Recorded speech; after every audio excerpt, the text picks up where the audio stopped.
everyone, welcome back to my YouTube channel and welcome to a everyday makeup video.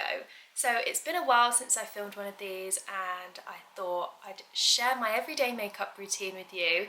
This is obviously the finished look. I thought I'd start the video with this so you can see what look we're about to create and hopefully you enjoy it. So I thought today I would show you guys my everyday makeup routine. It's changed a little bit and I haven't done a beauty video like this in a very long time. I'm not the most adventurous with my makeup looks. I tend to keep them quite simple. I'm by no means a makeup artist. I'm actually quite a novice when it comes to makeup, but I've introduced a few new products over the last few months, or since the last time I filmed one of these videos anyway, so I thought I'd give you a little updated everyday makeup. This normally takes me about 15 minutes in the morning. I can cut out a few steps and make it even quicker if I need to, or add a few steps if I'm going out in the evening and want a heavier kind of look. But this is what I wear most days throughout the year. I might change up the eyeshadow in the spring, summer. But yeah, I'll show you how I do it. So I've already done my skincare, obviously, and I put my Tan Luxe face drops on last night, so my skin's got a little bit of colour to it. First thing I'm going to do is pop some of my primer on. This is the Bobbi Brown Vitamin Enriched Face Base and I have used this for years. This is probably my third pot of this and I love it. It's a fantastic primer, really nice base for my makeup. Goes on super smoothly, not too oily, doesn't break me out. The only thing I wish is that it had an SPF in it, because I just love that extra coverage. Like, I love using a tinted moisturiser or a makeup product that has SPF in it. Obviously I've put my SPF 50 on already this morning, but I would just like an extra layer. I also have the eye primer as well, the Vitamin Enriched Eye Base, which I'm going to pop on as well. I just do this at the same time as my face primer. Just pop a really tiny bit of this on my ring fingers and I pop it on my under eyes and on my eyelids as well, trying not to stretch the skin too much. If I keep looking off to the side, it's because I've got my mirror here, by the way. Now I have, as I said, popped my Tan Luxe drops on my face last night, so my face does have a little bit of colour, a little bit of a tan, which I always like. I feel like it makes such a difference to my makeup. It really shines through, keeps my skin looking healthy, and I feel so much better with a tan. But I am going to pop on a few drops of this Jones Road. It's called a gel bronzer. I don't use it as a gel bronzer, I use it as more like a skin tint.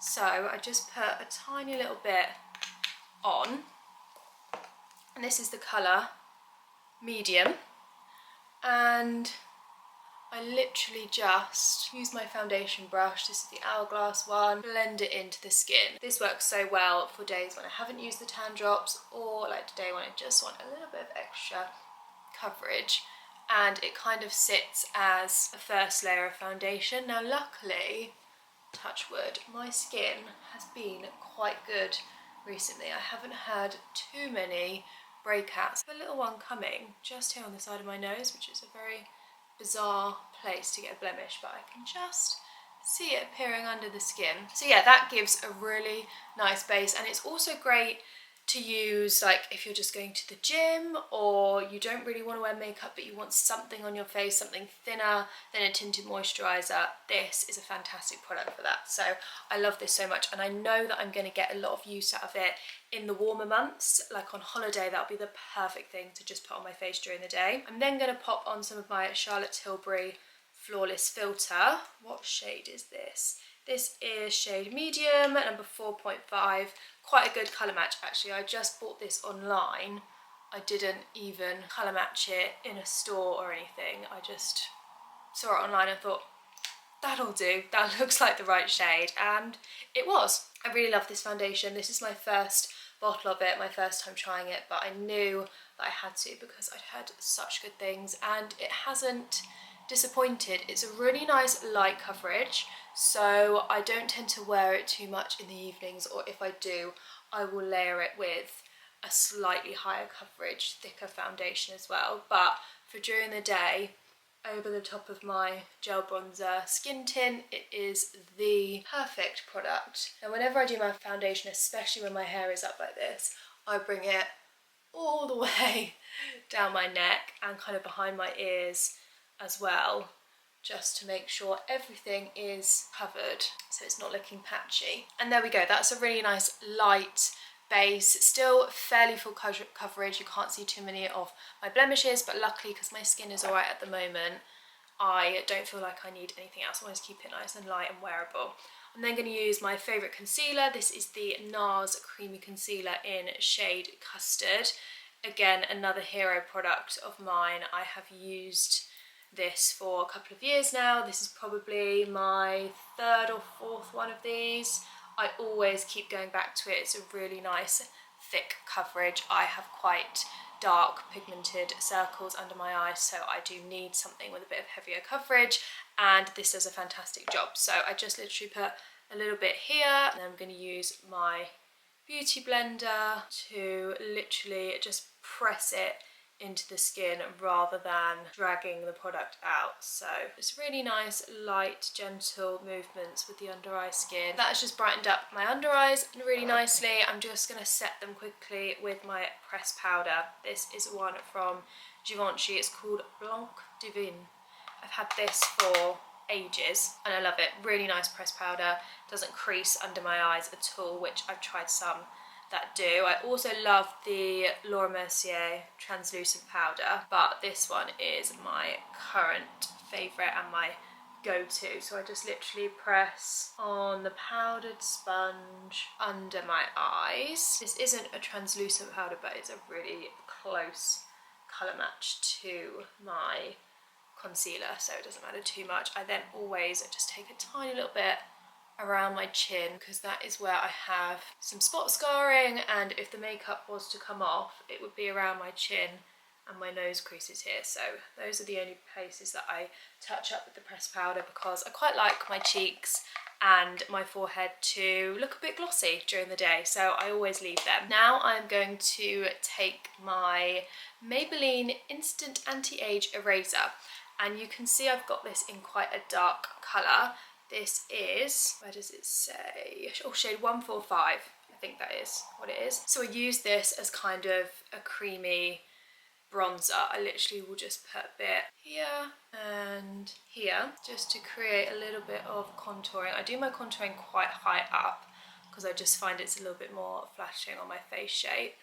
A little bit on my temples and on my jawline as well. I sometimes get a bit carried away with this and do too much, so hopefully I haven't done that today. And then again, just the other end of my beauty blender and blend it out, just adding a bit of structure and colour to my cheekbones. I am quite lucky that I already have quite prominent cheekbones, and they are quite high up in my bone structure on my face, so I don't need too much sculpting there. I have actually been asked by you guys a couple of times before if I've had cheek filler, which I'm going to take as a massive compliment. But no, I haven't had cheek filler.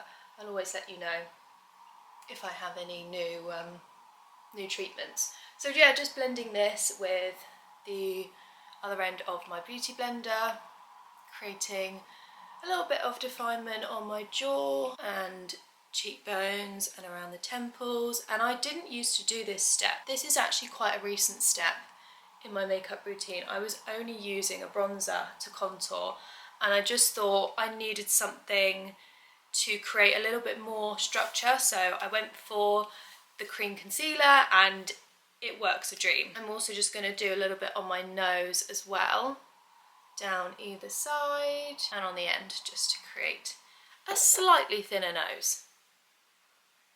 Now, I don't know the routine as such, if I'm doing everything in the right order, like the setting of the under eye, should that have been done before or after the creamy contour, not sure, but I've done it this way for a while now and it seems to work okay. I'm sure you guys can let me know if I should be doing it in a different order, but I've literally just brushed through my brows.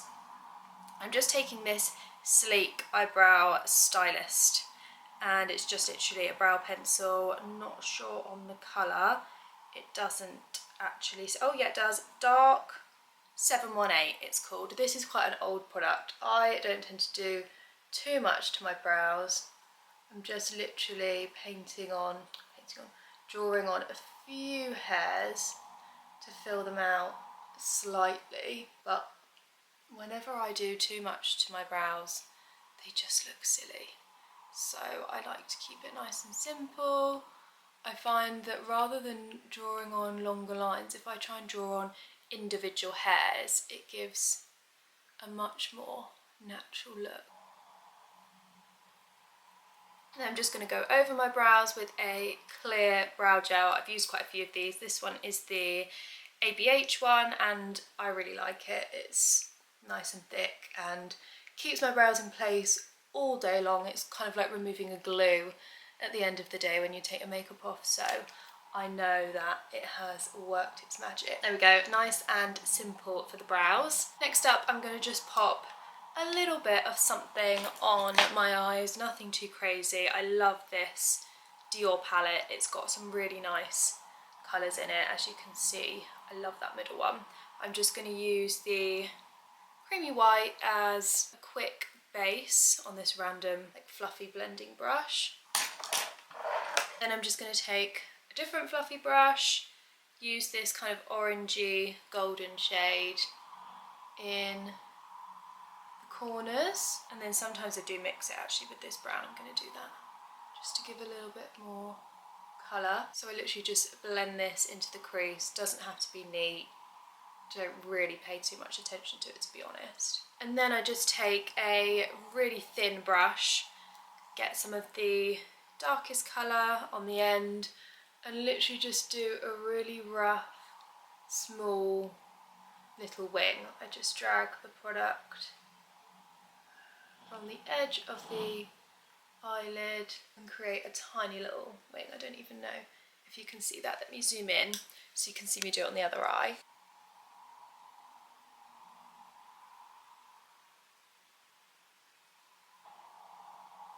I'm just going to take that underneath the eye as well, just to about halfway across, so it's got some symmetry. And finish off the eyes with a bit of mascara. This is the Giorgio Armani mascara, Eyes to Kill, and it's just a black colour. I have used brown actually. I've been using a lash serum on my lashes because you guys will know, sorry, that's the most unflattering angle ever, I just caught the end of that. I always moan about how short my natural lashes are, so I've been using a lash serum from UK Lash, and wow, I have noticed such a difference in the length of my lashes. I wish that I had a before picture, but you'll just have to see how good they look now when I put this mascara on. I'll zoom in so you can see. So for someone that had very short lashes, this is a massive improvement, so I will leave the serum link down below in case you guys are interested. I don't know why I didn't start using it sooner. Now to add a little bit more colour to my cheeks, I've got the Refy bronzer here with the brush in shade Sand. Really nice creamy bronzer, and this brush is perfect for it. I always look like I'm being so aggressive whenever I put bronzer on. I think it's the quick arm movement, but every time I watch this kind of thing back I think, wow, you look like you're punching yourself in the face. And then of course a little bit of blush, again from Refy. This one is Malaya, I think it's called. Yeah, Malaya. Just use the other end of the brush. This is super pigmented, so you do not need much at all. A little goes a long way, but just pop this on the apples of my cheeks and then kind of blend it up as well, like where I would normally put a highlighter, and it just kind of lengthens the face this way rather than keeping everything in the middle. Then I'm also going to pop a touch of my Dior bronzer. This is shade 001, it's just called Pink, I think. Very, very bright pink. Just put a tiny bit on because again, you do not need much. Refy highlighter, again a product I've used for absolutely years, my favourite highlighter. Just need a small amount again, and rub this between my ring fingers. Just goes on the very top of my cheekbones, and if I just dab it on, makes it super subtle. A little bit on the end of my nose, forehead and chin. And then finally lips. So I have a new lip liner here. It's a new lip liner, but it's one that I've used before, if you see what I mean. So this is from Rimmel and it is shade Tiramisu, I think it's called. Used to be Tiramisu. Yes, Tiramisu, 725. And I love this. Super affordable and such a nice nude. And then to finish off my lips, a new favourite lipstick of mine. This is the Dior Addict in shade 211. Really beautiful, like shimmery brown. So I'm just going to put a little bit of that on. I do love a matte lip, but recently I've just been gravitating towards this all the time, so I think it's my new fave. And that is everything. Oh, setting spray. This is the Pore Eclipse matte setting spray that I have been using. It does seem to do quite a good job, so I'm just going to close my eyes and do that. Leaves a really nice dewy finish as well, which is fab. So this is the finished makeup look. Nice and simple, nice and glowy, really quick to do. I will obviously link all the products in the description box for you if you have any questions about shades or exact products that I haven't already mentioned, then leave them in the comments below. Let me do a little zoom so you can see my face a bit more close up. Let me know what you guys think, if you would recreate this. So what do we think then of this new camera for beauty stuff? Let me know. I quite like it so far. I'm still getting to grips with using it. It's a bit different from my Canon, but I think the quality is better. So let me know if you think the same. As I said, all products will be down below. And I really hope you guys enjoyed this video. If you did, it would be amazing if you could give it a like. If you're new to my channel, I would absolutely love it if you could hit the subscribe button, and I will see you all very soon in my next video. Bye.